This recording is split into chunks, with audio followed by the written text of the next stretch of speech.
Natural human interaction takes place through a combination of speech, gestures, and eye movements. How will we interact with our vehicle in the future? The vision: natural interaction with the vehicle, the same as with a passenger. BMW sensors register customer behavior in a number of ways. BMW enables a whole new way of cockpit interaction. Hey, BMW. What's that? That is the intelligent safety function. Would you like to know more about it? Yes.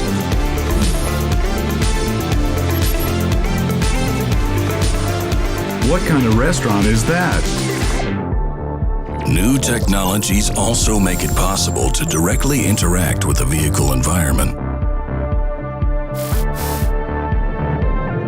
That is the Mediterranean restaurant Don Camillo. It has a 4 out of 5-star rating. Do they have a table available tonight? There is a table for 2 available at 7 p.m. Shall I make a reservation? Yes. By intelligently linking gesture, speech, and eye movement monitoring, Park there. BMW revolutionizes the interaction with the vehicle.